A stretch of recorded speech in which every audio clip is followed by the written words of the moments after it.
All right, so you've decided to let people work from home. We talked about the benefits last week. You're ready to go. Maybe it's something you got forced into a couple years ago, but some of the things you probably didn't take into consideration is the risks associated with letting people work from home. If you didn't design it from the ground up, a lot of times what you do is you expose yourself to unnecessary risk. So today, let's kind of dive into the top 5 security risks that you're going to see from work from home. So let's talk about it.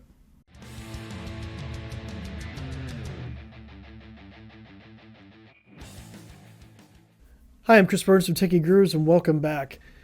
As I said in the intro, we're going to talk about the top 5 risks to your business by allowing people to work from home or remote work. But there's more than 5. There's far more than 5. I just chose my top 5 because I want to make this video somewhat palatable. If I choose 10, it's going to take forever and you're probably just going to tune out. Analytics kind of show that. All right, so let's just jump into number 1. Inadequate access management controls. See, when we established remote work back in 2020, a lot of us had to do it on the fly without properly thinking through all of the ramifications of enabling remote work. And that put us at risk because you probably were allowing your employees to use personal devices, maybe from unknown networks. Their home networks aren't exactly considered the most secure. And the biggest issue about this was you're just failing the basics. The basics meaning protecting the data at its core and authenticating who can access it and implementing access controls on that data. And that includes multi-factor authentication, encryption, and even key management. So as we look at the way that we allow people to access, do you have access control in place? And if you don't, it's something to think about. Number 2, lack of data sharing and data encryption policies. See, again, a lot of us just turned on remote access, but you don't have policies in place that says, hey, if this is on a laptop, it needs to be encrypted. Well, if it's on a personal laptop, if somebody has access to it and they download it, it's probably not encrypted. This is something that a lot of companies took for granted. And there are many tools that employees can utilize to transfer data, share data outside your company. And it's kind of led to an increase in insider risks, insider threats inside the business where they just steal a bunch of data and they can quit and they have it all. So it's important for us to understand that we need data sharing policies. We need encryption to protect the data just in case something is stolen, or if it either from a device being stolen or maybe somebody trying to just steal your data and then quit. This is going to help us mitigate data leakage of sensitive information for our businesses, to people that we don't want to see it. And this brings me to number 3, and this is the one that really gets me, is you don't have a bring your own device policy. And this is really tough. Again, we've already talked about allowing people to use personal devices, and there's some risk to that. And we've talked about you need to have access controls for the data. You need to make sure that's encrypted. You need to have policies in place. But you don't know what's happening on those unmanaged devices when they're a home computer.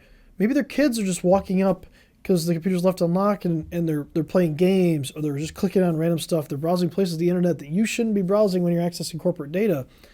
You're vulnerable to malware, sometimes advanced malware.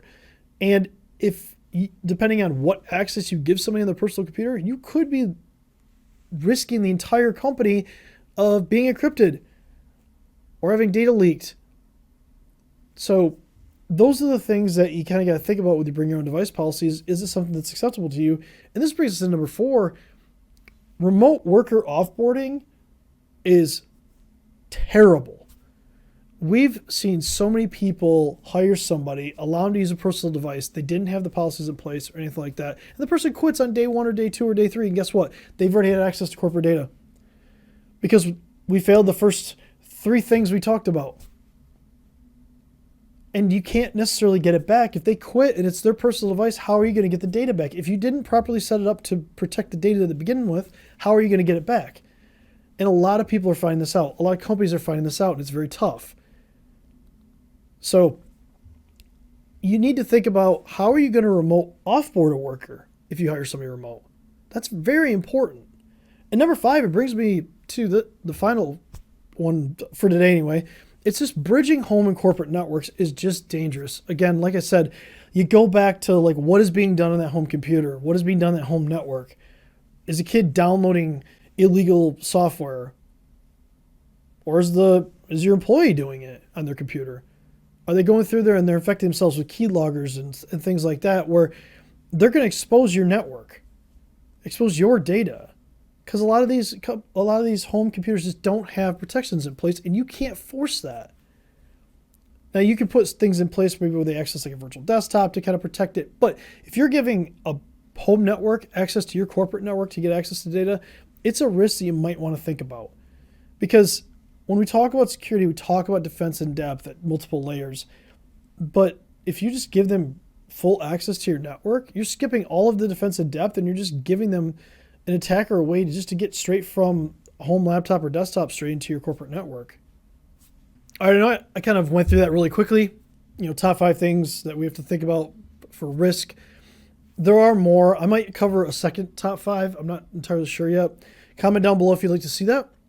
If you'd like to see another video based on that, or maybe you just want to see individuals based on each risk. So I hope this is informative. Like, subscribe, share. We're just trying to get our message out there. We want to help you. If you need help, if you have any kind of cybersecurity incident or any kind of issue right now, please reach out to my team. We're there to help. So until next time, stay cyber safe.